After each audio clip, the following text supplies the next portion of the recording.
Hey everybody, what's going on, man? It's me. I'm back again. Today I have a Graco QuickShot.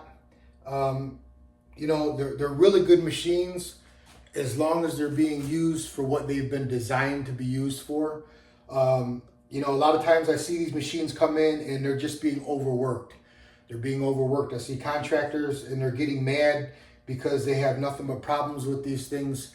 But the reason why they're having problems is because this is not made to go and paint a house. It's not made to paint a full garage. These are for littler jobs, maybe some doors in a home or something like that. Something that you're gonna maybe run 1.5 gallons, 2 gallons tops on a job at a time. Not 5, 6, 7, 8 gallons, you know, in just a few short hours. It's gonna burn it out way too quick. So, you know, just wanted to go over this with you, man, and change out this pump. If you want to take that ride with me, let's do it. So, first I want to take these screws out here. They're holding in the pump.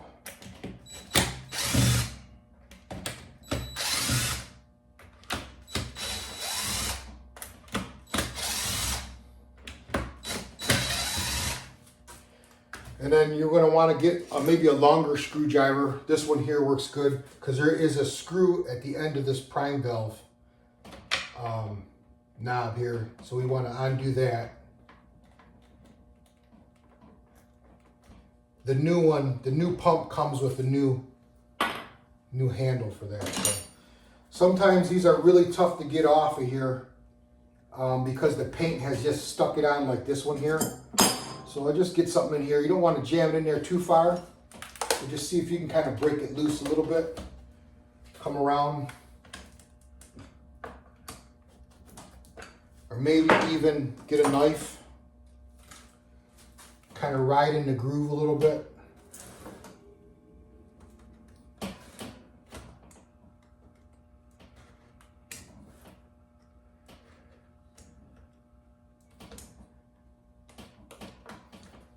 Just to break that paint away.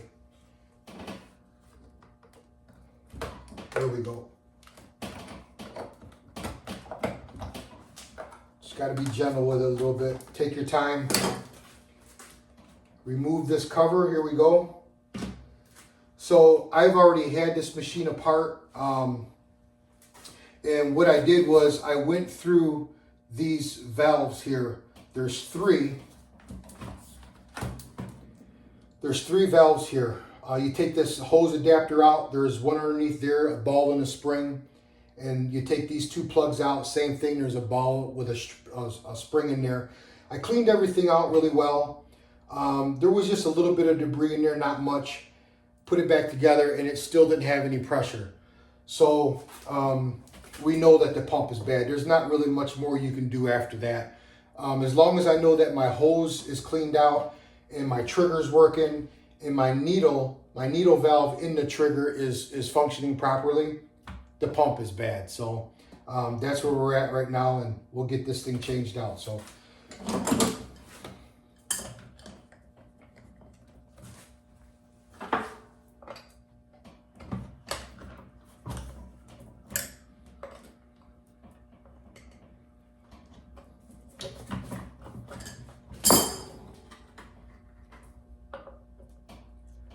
just take your time, be gentle, especially around these wires. I've seen these come in and people have been in here messing around, and these wires will get twisted up really bad. They twist right around there, and I've had to replace these hoses because somebody else has been in there. So just kind of be careful. And right here we have a ground wire here. That ground wire has to come out.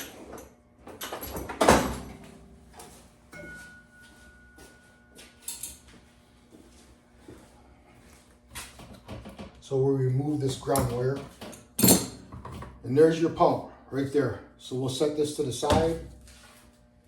Now our new pump that we're going to install, the number for it is 18H072. It's 18H072. Oh, I'll be right back. Okay, I'm back. I forgot where we were at, but I think we were talking about the number here. 18H072.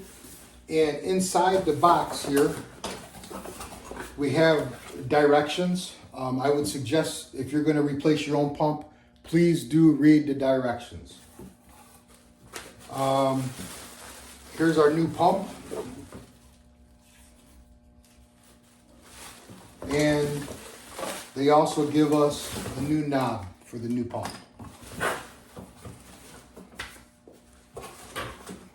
Let's get this new pump installed. So first thing that I do is I come in here and I'll put the ground wire, hook up the ground wire. Make sure everything's good. I leave it up like this when I hook up this hose here. If you try to put it down in its spot there, it's going to be hard to turn this.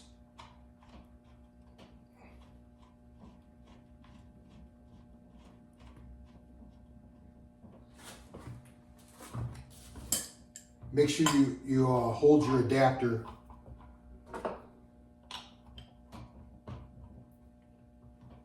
And I want to put these wires here. I want to get them on the back side of there, just like that. So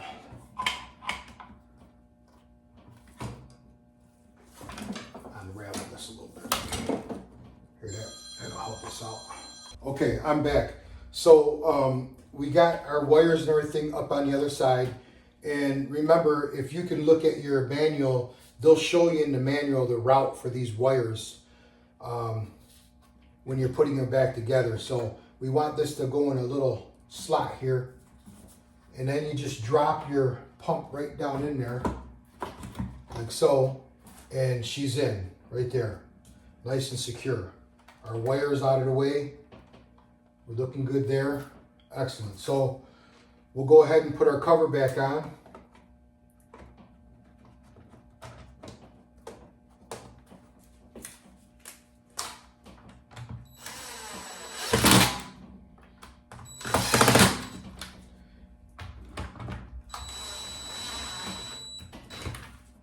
And what you don't want to do is over tighten these or strip them out. Because then if you ever have to get back in here again, as you know, it's going to be pretty tough. But so we got a new knob. We'll put our new knob on.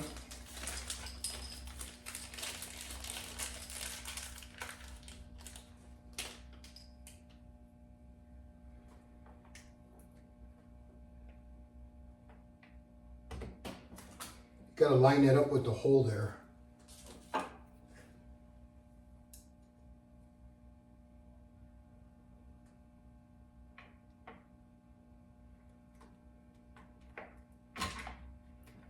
Oops. We'll get you in there.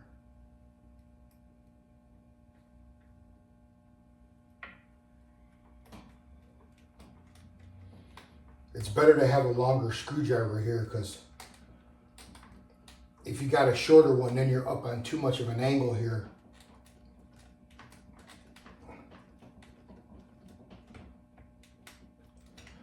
Okay. So there you have it. The new pump's in there. We're good to go. So one of the things is that when I took this apart and I cleaned out those plugs, I tried this machine again.